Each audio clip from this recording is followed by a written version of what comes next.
Saludos y bienvenidos a esta inmersión profunda.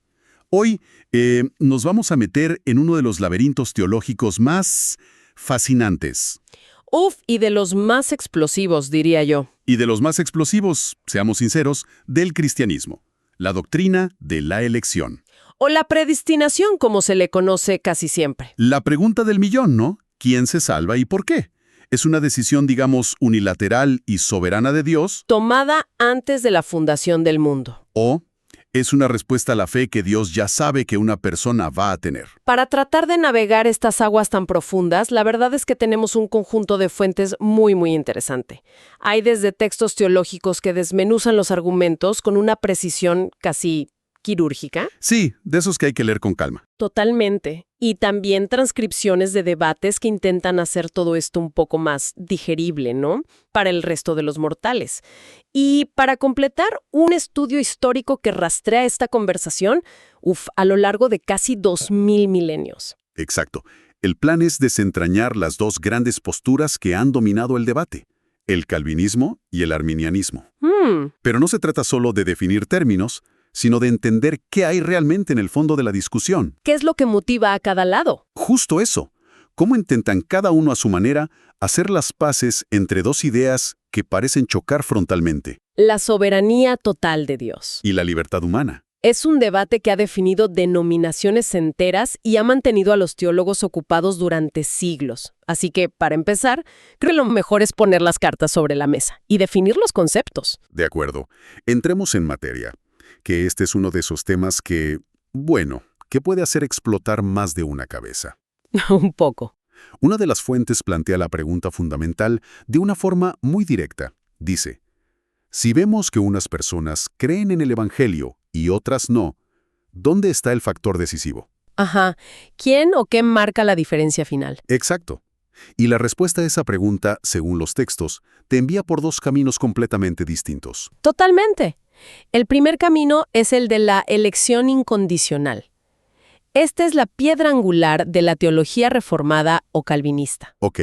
La idea central es que la decisión de Dios de salvar a ciertas personas se basa única y exclusivamente en su voluntad soberana y su gracia. O sea, no depende de nada que nosotros hagamos, pensemos o seamos. De nada. No hay ninguna cualidad, ninguna acción, ni siquiera una fe que Dios haya visto de antemano en nosotros que incline la balanza. Vaya.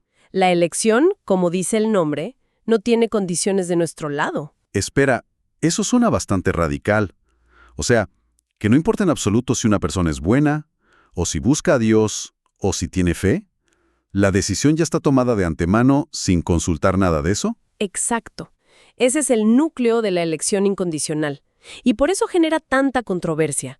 Choca directamente con nuestra intuición de que nuestras decisiones importan, ¿no? Claro. De hecho, una de las transcripciones que analizamos usa una analogía histórica muy potente.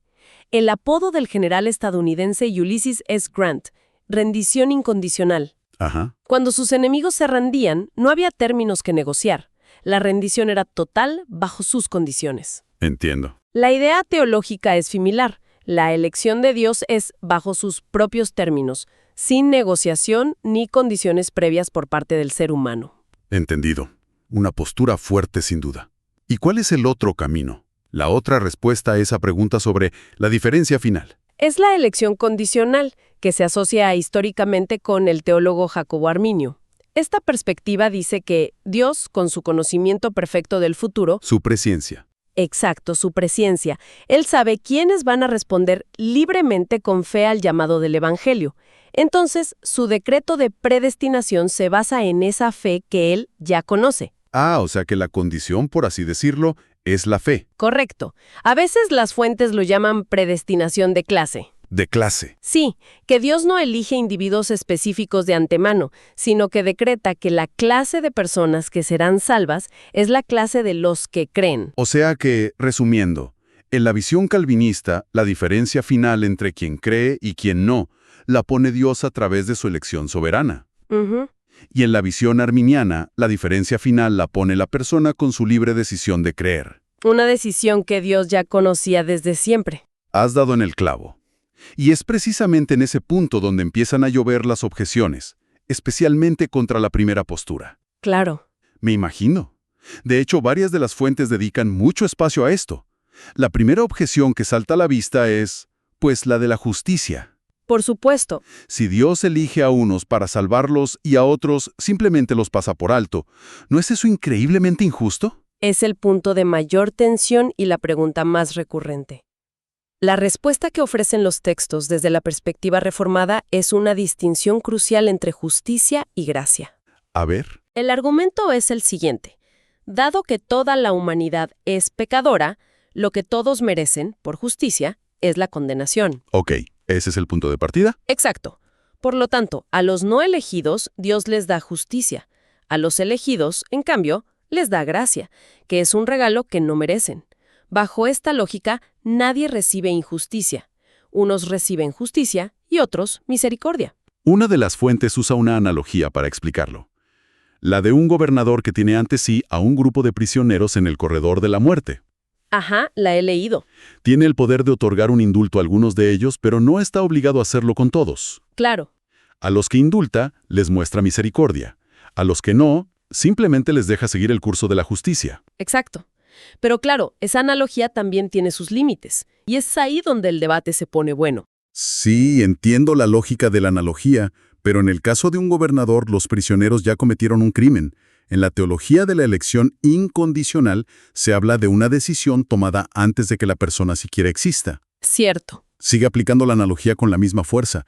Parece que la objeción de arbitrariedad sigue en el aire. Es una excelente observación y es precisamente la crítica que se le hace. La otra gran objeción, muy ligada a esta, es que esta doctrina suena a fatalismo. A un teatro de marionetas. Justo, donde los humanos son simples robots ejecutando un guión divino. Los textos teológicos que defienden la postura reformada se defienden de esto con uñas y dientes. ¿Y qué dicen? Argumentan que no se trata de una fuerza cósmica impersonal, sino de un Dios personal que decreta y se relaciona con criaturas personales, y afirman que las decisiones humanas dentro de ese plan soberano son reales, significativas y voluntarias. Y eso me deja con la cabeza dando vueltas, porque si el resultado final está predeterminado, ¿cómo pueden nuestras decisiones ser genuinamente libres? No es una contradicción. Exacto. Una de las transcripciones se dedica de lleno a este nudo gordiano del libre albedrío. Sí, y lo que hace es atacar la definición popular de libre albedrío. Critica la idea de que ser libre significa tener una especie de libertad de indiferencia. O sea, la capacidad de elegir espontáneamente entre A y B sin ninguna inclinación previa. Justamente. En su lugar recupera la definición del teólogo del siglo XVIII, Jonathan Edwards, que es mucho más matizada. ¿Y cuál es esa definición? A Edwards, el libre albedrío no es la capacidad de elegir en contra de tus deseos. Es precisamente la capacidad de elegir lo que más deseas en un momento dado. Ah. La voluntad, según él, siempre sigue al mayor deseo de la mente.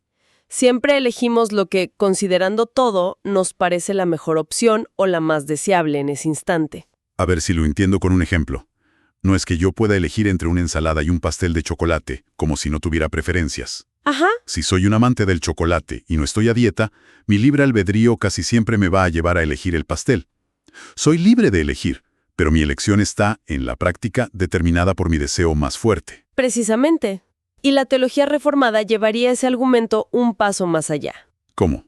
Diría que el problema del ser humano, caído, no es que no tenga una voluntad o que no puede elegir.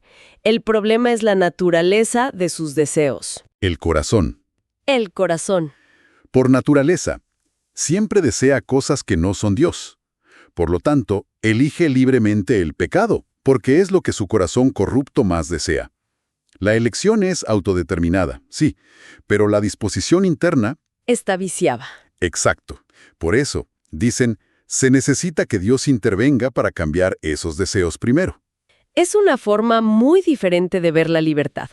No como ausencia de causa, sino como actuar de acuerdo a tu propia naturaleza. Ahora bien, uno de los textos nos recuerda que esta discusión no se la inventaron Calvino ni Arminio, ¿verdad? Para nada. Tiene una historia larguísima. El estudio histórico que tenemos traza la línea de tiempo y es fascinante. Señala que durante los primeros siglos de la Iglesia, la mayoría de los teólogos, los llamados padres de la Iglesia, ponían mucho énfasis en la libertad humana. En parte, lo hacían para combatir filosofías de la época, como el gnosticismo o el fatalismo estoico, que veían a los humanos como peones del destino. Pero entonces llegó una figura que lo cambió todo. San Agustín, en el siglo V. Claro. Él es realmente el que pone este tema en el centro del mapa teológico. Y lo hace en medio de una batalla campal contra un monje llamado Pelagio. Pelagio. Pelagio básicamente decía que el ser humano era lo suficientemente bueno para elegir a Dios por sí mismo, sin necesidad de una intervención divina especial. O sea, una especie de autoayuda espiritual. Algo así. Como si pudieras salir del pozo simplemente tirando de tus propios cordones. Exacto. Y Agustín reaccionó con toda la fuerza.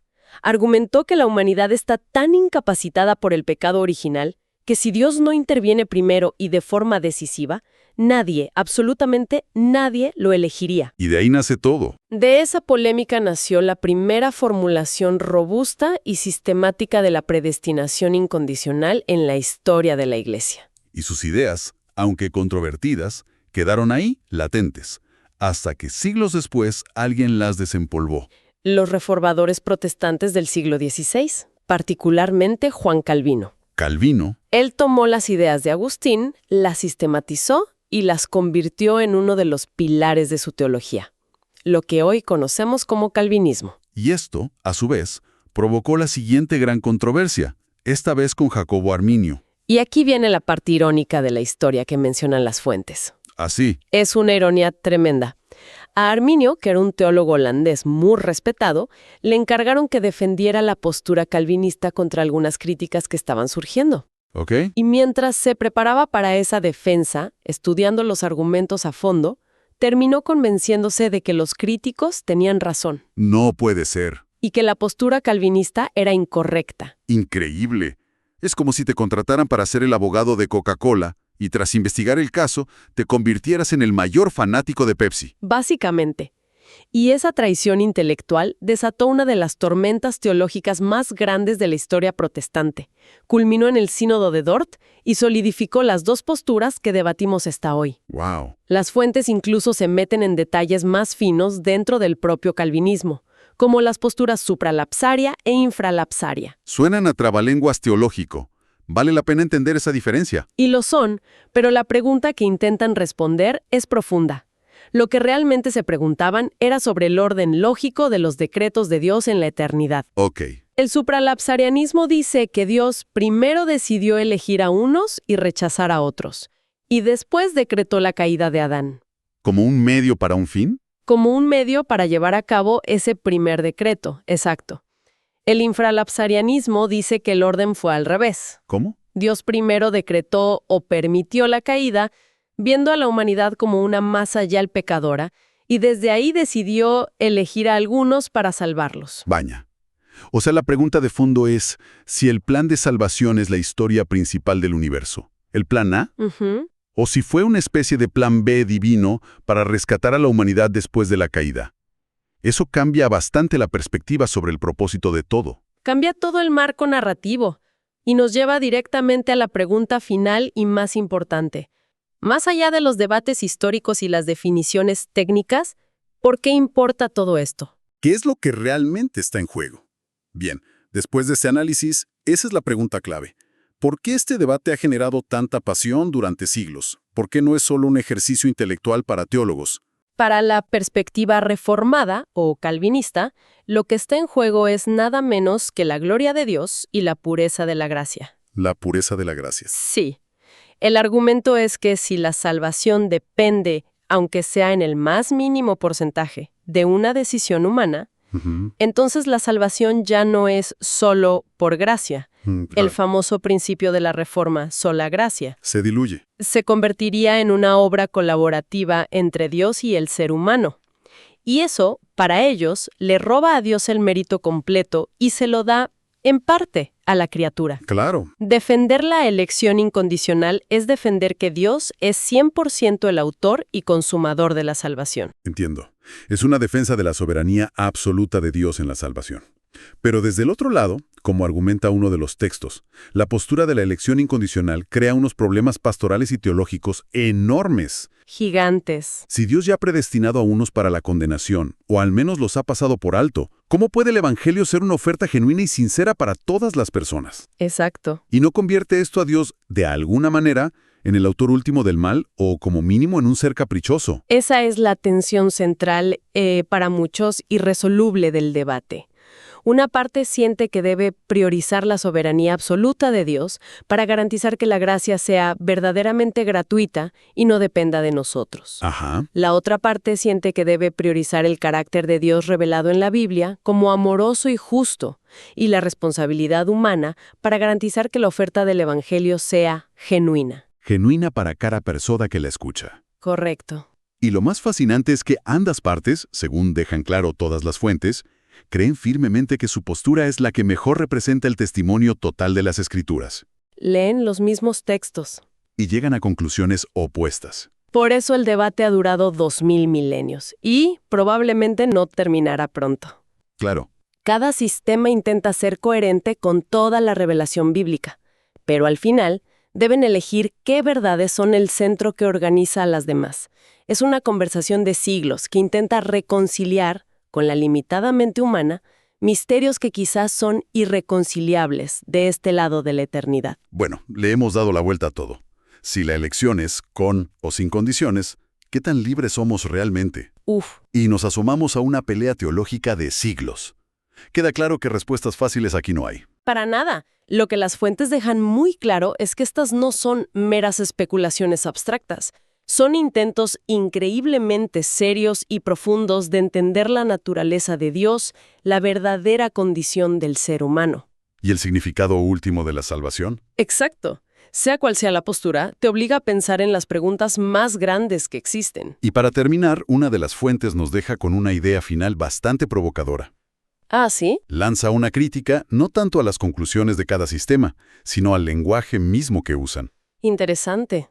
Critica el marco de decretos, leyes y órdenes lógicas como un enfoque demasiado legalista, quizás heredado de la formación de Calvino como abogado, que se impone sobre la narrativa más relacional y personal de la Biblia. Es un punto muy interesante que nos deja pensando y plantea una pregunta para la reflexión final. ¿Qué cambiaría si abordáramos estas preguntas no a través de la lente fría de los decretos soberanos, sino a través del concepto bíblico más cálido de un pacto o un propósito de gracia? ¡Wow! ¿Cómo influyen nuestras metáforas y los sistemas filosóficos que heredamos en la manera en que leemos e interpretamos estos misterios tan profundos? Una idea para seguir explorando.